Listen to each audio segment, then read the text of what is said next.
All right, everyone. I want to thank you for tuning in today. This is your girl, Jewel Diamond Taylor, with my InnerView series. And I want to tell you about this lovely lady that is on the screen with me right now. We just connected today through one of the social media platforms. Yes, there's some good things that can happen through social media. And so I have with me today Dr. LaTarsha Holden. She has defied the odds. Why? Because at 35 years old, she was homeless with 6 children. I didn't say 3, I didn't say 4, I said 6 children in the streets of Atlanta with a GED and very little work history. And within the last 12 years, Dr. LaTarsha has changed the trajectory of her life. She has gone from a GED to a doctorate degree in leadership studies. She has run for city council in the 2017 election and became the 14 published books. And now she is an inspirational speaker, inspiring and empowering people all around the world. And she said yes to me, the self-esteem doctor. Thank you so much, LaTarsha, for saying yes today. What a beautiful smile you have. Oh, thank you for having me. This is an honor for me. this, oh my goodness. When I saw your name, I was like, is this a fake account? Let me go make sure this, because I'm like, somebody's playing like that, Drew Diamond Taylor. Let me go, and I just remember, over 20 some years ago, I went to an event and you blessed me. And I think you even poured into me because you gave us a chance to kind of share a little bit about us and oh my goodness. And you was the first motivational speaker that I ever heard of before Lisa Nichols and you was the first one. So when I saw you, I was like, oh my goodness, so this is an honor for me. Oh my gosh, this is so cool. I tell you, God is amazing, isn't he? Yes. God knows how to love on us, give us grace, elevate us, and bring beauty out of our ashes. And when I saw your story of 6 children, how daunting that must have been for a young woman, a single parent at the time. Take us back a little bit to that time. What was it like for you, LaTarsha? Or Dr. LaTarsha? Let me honor you. Yes, Dr. LaTarsha. Yes. Tell us about that time in your life. Oh my goodness. For me, to be 35, and by that time, your mindset is pretty much, let's just be on where it's going to be for the most part. So for me to be 35 with a GED, very little work history, homeless in the streets of Atlanta, it was with 6 children. Sometimes I try to see what was worse, the homelessness or the mental shift that had to take place. I had dropped out in 10th grade, had 4 kids by the time I was 22. So here I am. So I wasn't a person that had dreams or believed in myself. My self-confidence was lacking. That's why I think someone invited me to your event at an early age. They was trying to build my self-confidence back. But it was the hardest time of my life trying to work my way up from rock bottom, because at that time I had 2 kids in high school, 2 kids in middle school, and 2 kids in elementary. I was spread thin, but I knew I had to at least try to keep my 6 children, especially the older 4, from the school to prison pipeline, drugs, gangs, defied, sex, trap, just the street life. And it was one thing because I had nobody pouring into me, so I had to take every little ounce of energy to pour into my 6 kids, and it was almost a feat that I'm still here sometimes in my right mind. I just praise God because it was the hardest thing I ever had to do. What a testimony of resiliency, to go through the fire like that, to be totally drained, but yet, I often say we call God, something told me, but something told you to keep going, keep getting up, keep pressing through. And what an amazing story. I mean, I can't imagine 6 children at all those grade levels. And like you said, just protecting them and guarding them from all the negative elements of the street. My gosh. And there was no such thing as self-care back then for you. Thank you, Dr. Taylor. Thank you. For me, I'm just now learning about the freeze, the fight and flight. And I didn't really have the time to get into freeze mode. In my humanness, I wanted to. I really wanted to go hide somewhere. the humiliation, the stigma of being homeless, uneducated Black woman in this big city of Atlanta, and so many kids. It was, I just remember that back then, about 13 years now, I was thinking of suicide and legacy. I'm like, okay, I'm homeless. I don't know what to do. But what I did to save my 6 children first, and I really didn't know it was going to save them, but I just gave my 6 children the only key that I possessed. And I came to them about 13, 14 years ago. I said, well, look, I don't have a lot to offer you guys materially. I said, all I have to offer you is to love you unconditionally and to show you how to serve. Because I'm a servant leader at heart. So for me, I was even being vulnerable to even show my children who God had made me, because I had been rejected so long for being a servant leader, having a servant heart. So I said, look, this is all I have to give you. And they was like, what are you talking about, Mom? We can't help anybody. I said, I believe if I can teach you guys how to serve now at our lowest, then I've given you a strong foundation to build on and become great leaders. And we have the newspaper clippings where I did about 4 or 5 events in the community. Dr. Taylor, I tell you, I was drained. The kids was complaining, we got to do this. And I'm like, oh my God, I'm so humiliated. I said, God, that's all I have to give them. But to my surprise, they turned around. My oldest son came to me his senior year in high school. He said, Mother, by what you showed me about giving back my way of service, joining the United States Marine Corps. He served 10 and a half years. He medically retired. Now he's about to graduate in May with his associates in accounting. Another son became a caretaker. My oldest daughter came to me and said, Mom, my way of giving back and serving is going to the medical field. She's now an EMT, a licensed pharmacy tech, and she's a senior in college. Then my other daughter said, Mom, my way of giving back is going to the human service field. She graduated last year with her bachelor's in liberal studies. She joined the United States Army 3 years ago. My 19-year-old daughter is now a 4-time published author, youth speaker, and she just launched her first tabletop game for children. And my youngest, Omega, Dr. Taylor, that's the end, the last. There's no more coming after Omega. Omega's a senior in high school, a youth leader. And I tell you, only God can do that. I gave my 6 children the only thing I possessed, and that was service to others.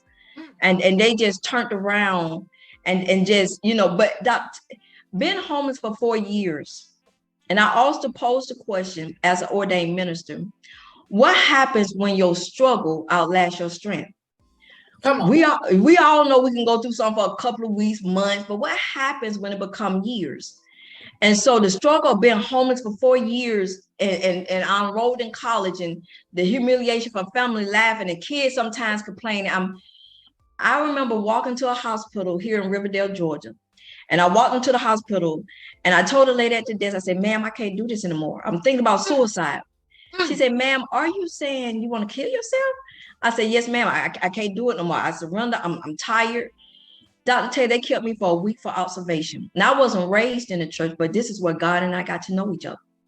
On that floor, they had a padded room.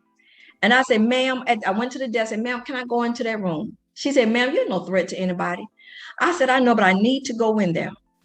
And for every day I was there for that week, I would go into that room once a day. I would drop down to my knees. God, are you there? Please help me. I'm scared. I'm lost. I don't have anything. And although my situation did not immediately turn around when they released me, I knew something was different. Something had changed. Before I knew it, I had matriculated through college, my AA, my BA, my MBA. But when I got accepted to the PhD program for leadership studies, now I did want to bungee jump up to heaven and high five my man. I know this is an amazing story, and I know there's a lot of things that happen in between, a lot of challenges, a lot of questions, a lot of hurt, a lot of stress. But the one thing I know when I hear stories like this is that this trauma you went through didn't start with you. Yeah. Mm-hmm. What do you think caused you to find yourself in a situation as a young mother with 6 children and homeless? Was there a lack of support from family? Was there a sense of low self-esteem and you found yourself in relationships and not protected? Was there a lack of mentoring in your life, nurturing from other women? Oh my God. All of the above. I had left a abusive marriage after 10 years ended. But it started, like you said, I dropped out in 10th grade. So I was different. I was always like the black sheep of the family. And my family gave up on me at an early age, never did drugs or street, just never felt love and valued. And Were so you I the got only into, child?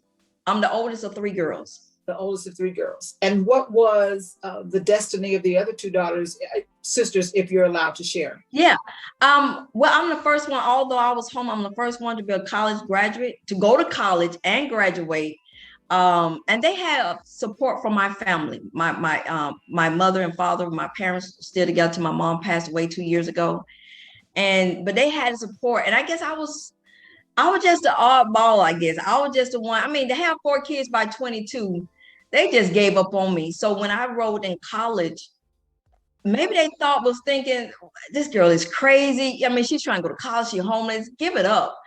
But I just knew, I made a vow to myself that the streets was not going to raise my 6 children, nor the jails was going to house them. And although I didn't really know what liberation or freedom looked like, I knew I had a duty to at least try to break the chains of homelessness and hopelessness. So Yes.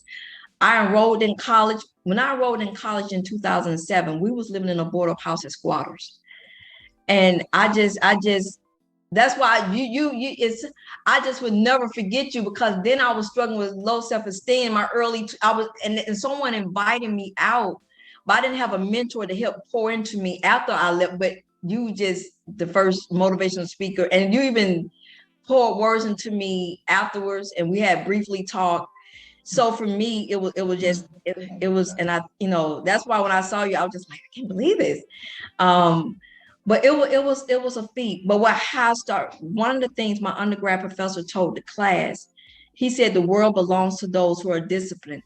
So for me, I had to learn the art of discipline, being a homeless mother, a full-time student with 6 kids. That could have easily went a different way. I have never had to be that. I mean, that for 4 years, we talking about cars, shelters, abandoned house, scraping up money for hotel. And then the pressure from even them, oh my gosh, why you don't we go to church, why is we going? I couldn't even answer their question. I'm like, I don't know what's going on. And I remember this, and I tell this story because I don't know whether these people are angels. We was riding around in the city of Atlanta, and my kids in the back, we tired, mom, we don't know what we ready to lay down. And I remember I'm driving, I'm crying, I'm like, I don't know what to do, I don't know where to go. And I heard a still small voice say, go to Berean Christian Bookstore on Cleveland Avenue. Your help is there. And I kind of shook it off a little bit, and I heard the voice again, go to the bookstore. Your help is there. And I went to the bookstore. And when I went into the store, this lady was standing up reading a book, and I was drawn to her. And I went to her and told her everything was going on. She said, ma'am, hold on. Let me go talk to my husband. She came back. She said, ma'am, do you have a car? I said, yes, ma'am. Dr. Taylor, I don't know whether these people are angels. She said, well, follow us. For one night, these people gave us a place we call home. She feasted like we was out of town guests. They was Christians.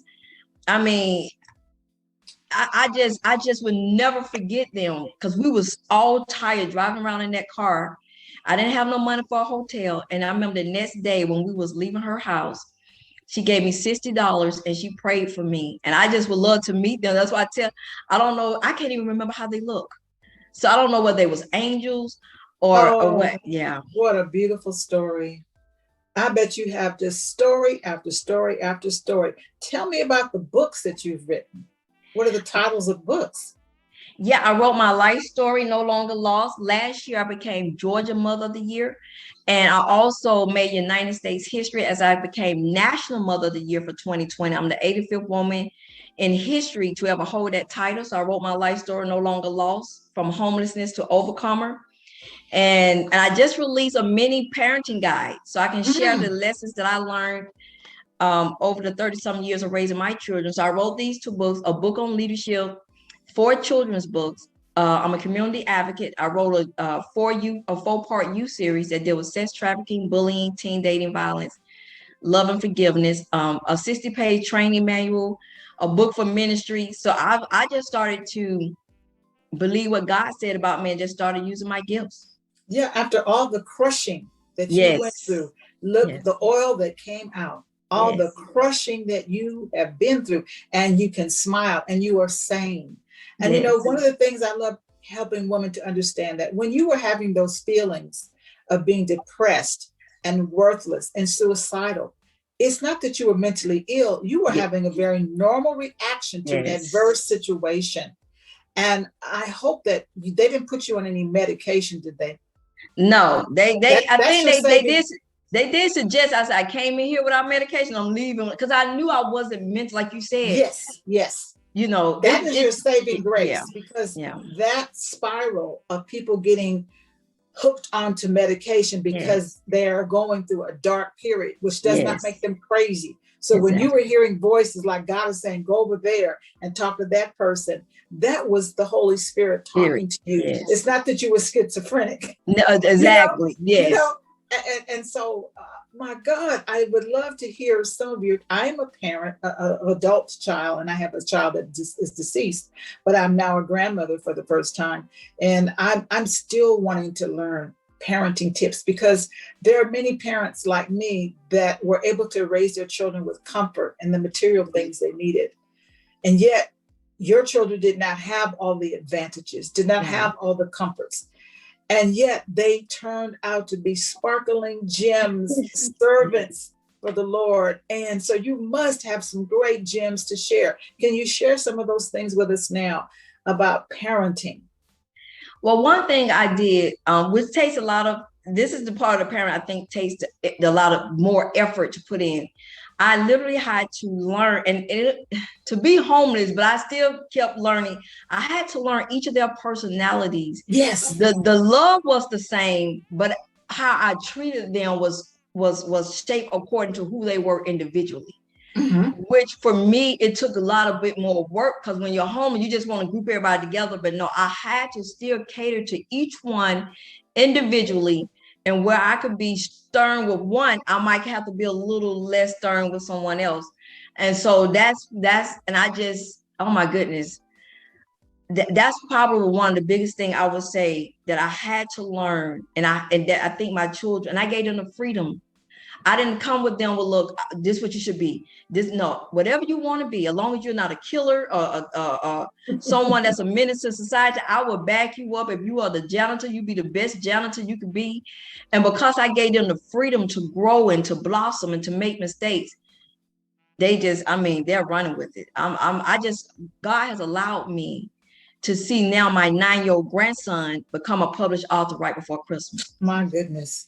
So now my children's children. Yeah, your family tree is just blossoming and bearing fruit. And as I hear your story, I'm thinking of a story I used to share years ago about the difference in how our lives develop according to having to adversity. And it's the story of two brothers, one brother who was interviewed, and the interviewer says, you know what, you've had a string of failures and divorces, and you're alcoholic and just a troubled life. And the interviewer said, what do you think was the cause of that? And he said, well, it was my father. My father was an alcoholic. And the next day, the interviewer asked to talk to the other brother. And he said, my gosh, I look at your resume. You graduated from college. You've written books. You have a beautiful family. You're healthy. You seem to be very happy and accomplished. And he said, so what do you attribute that to? He said, well, my father was an alcoholic.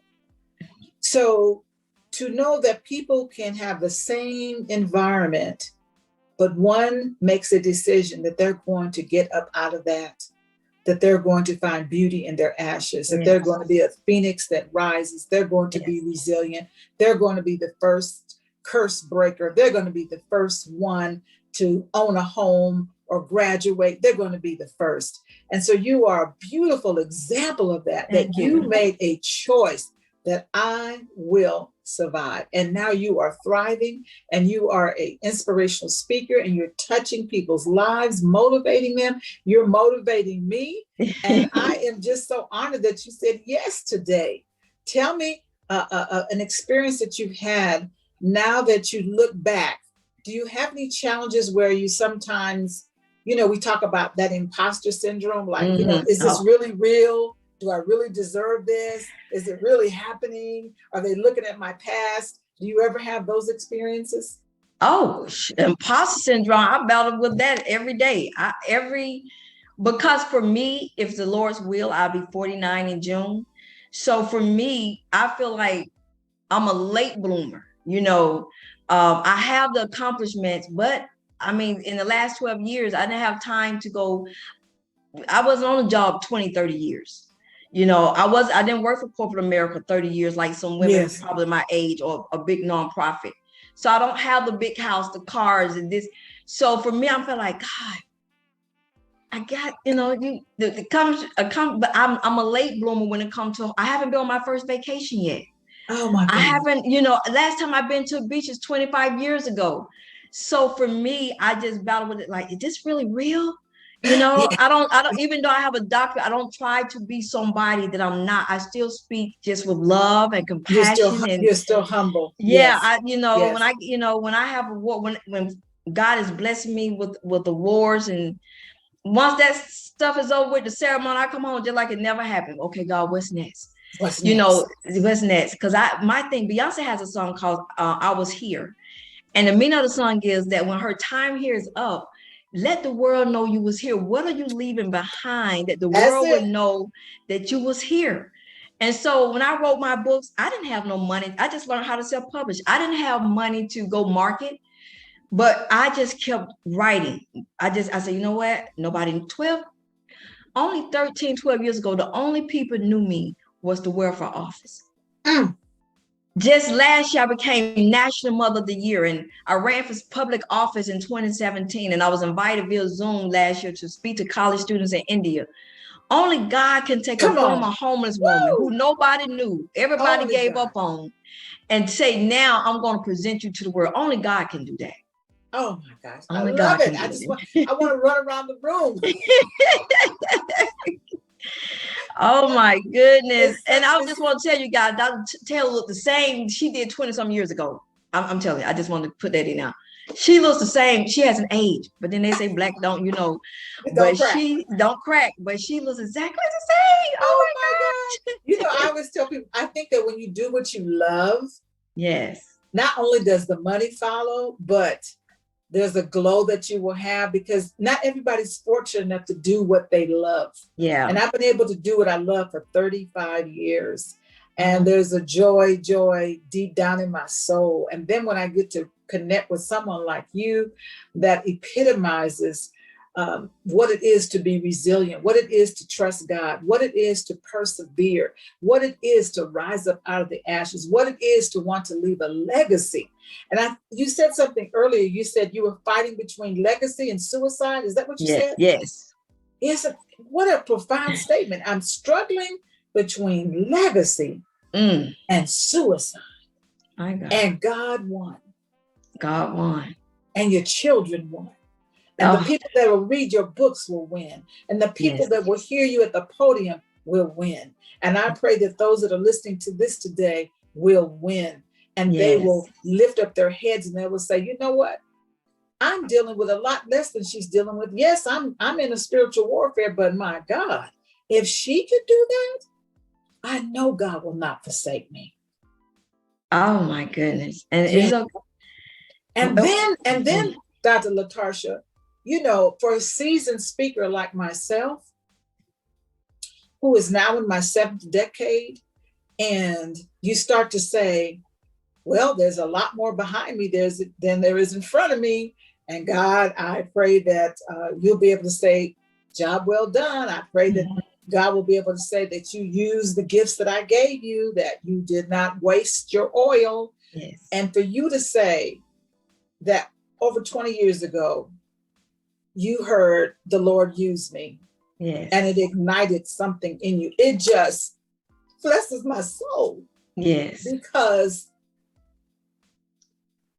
when you plant seeds, you may not ever get to see the fruit. You may never get to see it come up out of the dirt and out of the darkness. You may never get it to see it. And here the Lord has allowed me to see that a seed that I planted, don't even know what I said, don't remember it, don't know what, but God was doing the work. And I want to tell people that are listening right now that if you are in a dark place, that is where God is working. Yes. Yes. God is working, and do not give up. My slogan, Dr. LaTarsha, is stay in the light. Yes. That Yes. once we are able to break through those financial traps, those situations where we're in a dark place of depression, suicide, grief, that's where a place where I've been in grief, that once God allows you to laugh again, to have joy again, to smile again, Yes. to fill you with purpose, you now have to work on staying in that light. Yes. And not going back to the darkness, and not allowing the enemy to call you an imposter.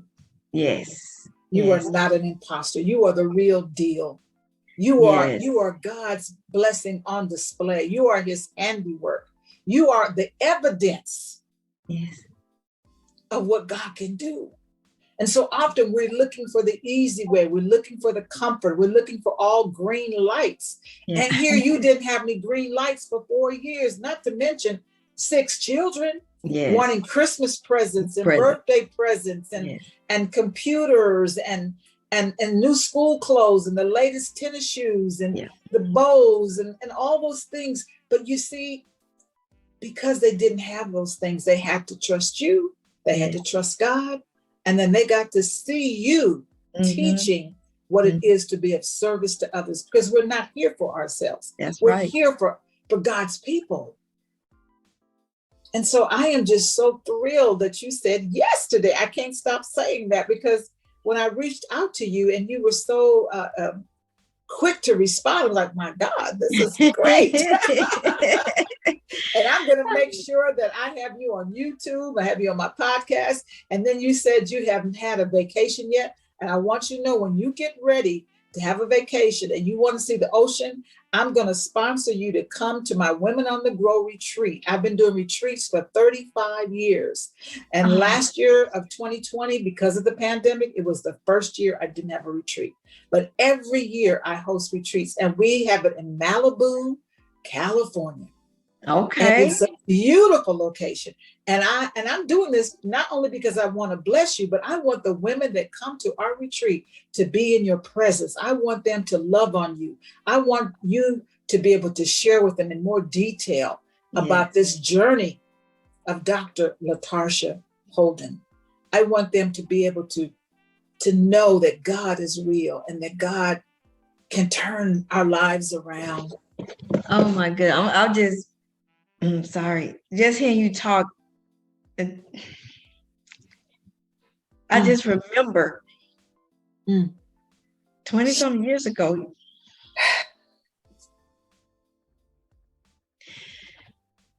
20-some years ago. I don't even think if I had kids. If I did, maybe 2 at the time too.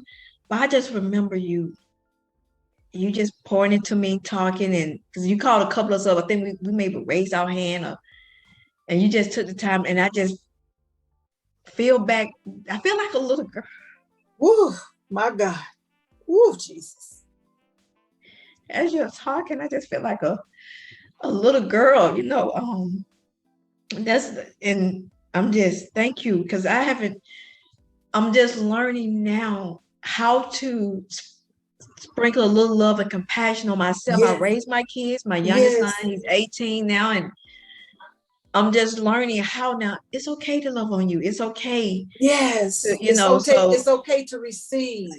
Yeah. And so just to hear you, this is like, I'm like, how can I screenshot this picture? I got while we're on together, I'm looking at the controls. I'm like, where's my button?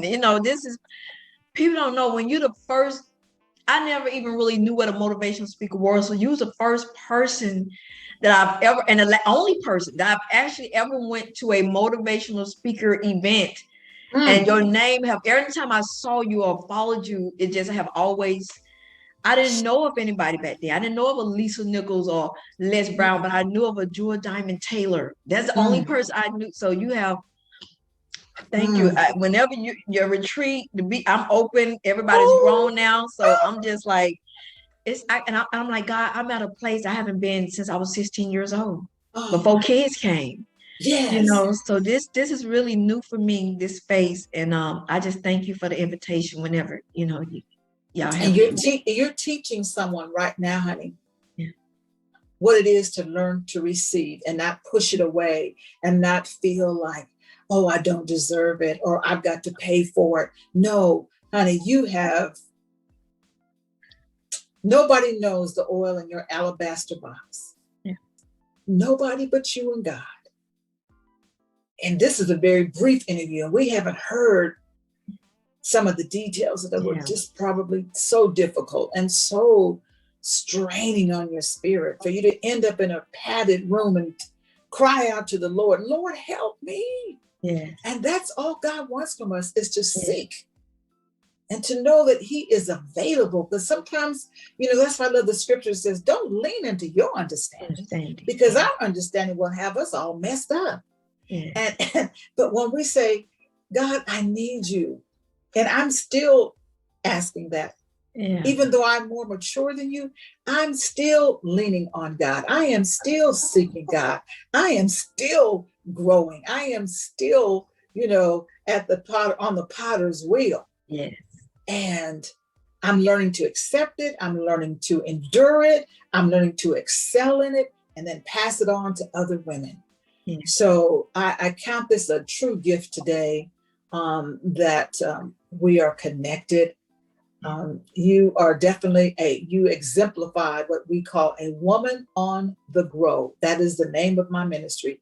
You have grown. Your children are growing. They are your jewels. They are your gifts. They are your blessings. And out of hardship came some beautiful, beautiful testimonies. And I want somebody that's listening that is going through hardship right now and saying, why me, God? And how long, God? I want them to lean in and feel your spirit. And I want them to lean in, and I want them to order your books. And I want you to give us all the information on how to connect with you, so that we can love on you and send you a blessing, and email you and call you and order your books. I see some of your posters in the back. You go, girl, branding yourself. Yes, and I released the colorful posters, my first comic book that I released last year. So I'm a comic book creator. I created a comic book last April when we first went on lockdown. I just want to create a way to encourage the people of God that God is still with them. Isn't that amazing? You are so multifaceted. And I am self-published also. So I understand that strategy. Because when I first wrote my first couple of books, that was back in the heyday, and you were hoping somebody would pick up your book and send you an advance. And then you realize the advance was nothing but a loan. And then you realize, so this self-publishing game is the thing. So yes, God bless you for that, for stepping out and doing your thing and not allowing anybody to tell you how to do it or what to charge. So all of that, I'm assuming, is on your website. What is your website? Is www.Dr LaTarsha Holden. So it's doctor without the period, just straight how you sit on the screen. Who's listening? Dr LaTarsha Holden.info, INFO. All of my books are available on there if you want a signed copy. But if you want to go to Amazon, you can find everything there except for the comic book. The comic book is on my website. So, and if you say, I heard you on Dr. Jewel Diamond Taylor, you get the comic book for free. It's an autograph. My first comic book, who knows where it'll be at in 15 years, but this is an original first. And I'm just so excited. Where do you see yourself in 5 years from now? Traveling the world, speaking as one of the top inspirational speakers, traveling the world, speaking. And it's so perfect timing. Everybody's got God's timing is, I don't have to worry about who's going to watch the kids, who's going to do. Yes. So his timing of bringing me out into the world is just perfect. And so I started my company, Phoenix Rising, changing the narrative. And so what we do, personal development and leadership training, and I'm an inspirational speaker and empowerment coach. Yes. So I'm looking for that to take off and see what God is going to do. Yeah, well, you're wearing all those hats very well. And I know there's going to be a great, great demand for who you are and what you can share with the world. May I just say congratulations. God bless you. And I can't wait to hug you in living color in person and have you come see the ocean and have a vacation that's so well deserved. Yes, thank you. And can I just tell them the social media I'm on? Oh, please. Okay, so you can follow me on Instagram at LaTarsha Holden 6, Facebook LaTarsha Holden, or on LinkedIn, Dr. LaTarsha Holden. And if you want to say, hey, I need an empowerment coach session, you can email me at LaTarsha, LaTarsha Holden, HOLDEN, LaTarsha Holden at yahoo.com, or you can reach us at 404-838-9587. All right. Now, I know we were trying to say goodbye, but something just came to my mind. It's always good to hear. Do you have a recent success story that you could share? We heard about your success story, but is there someone that you have coached, or someone that read your book, or someone that has experienced you and they had a turnaround, a breakthrough? Is there something you'd like to share? Well, I would say a year ago, I posted some on LinkedIn, and within 3 months, I had over 500,000 views. But it's one, I had people contacting me all around the world. But it's one lady, I would never forget her. To all the people who contacted me, she's a Caucasian lady, and she said, Dr. Holden, I just read your post. She said, I want you to know I have a PhD. I have a loving husband. I have a supporting husband and 2 loving children. She said, but a couple of months ago, we both lost our jobs. She said, we have a pretty large income coming in, and we've been living off our savings, but we won't be able to do that for long. She said, I immediately start to think, what if I had 4 more kids? I didn't have a husband. I was homeless, and I didn't have my degree. She said, you changed my life forever. I will always remember you. Wow. And so for that, because I know, and just be real, she probably would have never paid me, because she's well to do. She probably have never paid me no attention in any other situation. But God used a little black lady here in Atlanta to touch somebody up north and change her perspective on her life. So that right there blessed me. That's beautiful, because that's what coaching is all about, because I'm a life coach myself. It's helping others to get a different perspective of their situation, and to put things in a different context, and put on, a different pair of glasses, and see what they're dealing with in a different way, in a way that brings about clarity, so that they can say, oh, okay, now I know what I need to do with this. I'm not going to commit suicide. I'm not going to eat the whole cake. I'm not going to drink myself into oblivion. I'm not going to shop. I'm not going to cuss somebody out. I'm not going to self-harm myself. I'm not going to neglect my family. I see now the goodness of the Lord. I see now that God can do a new thing in my life. I see now that there's a lesson in the blessing. I can see now. I can see now that I'm a child of God. I can see now that I am too blessed to be stressed. Yes. This is so great. We're going to have to do another one. We're going to have to do a series. We're going to have to do another one. We're going to do a series talking specifically about each one of your books, okay? Yeah, okay, sounds good. Is that a deal? Is that a deal? Yes. All right. Well, God bless you, my sister. This has been wonderful. A true blessing. Thank you. Stay in the light. Yes. Okay, I'm going to hit the recording button. Okay. All right.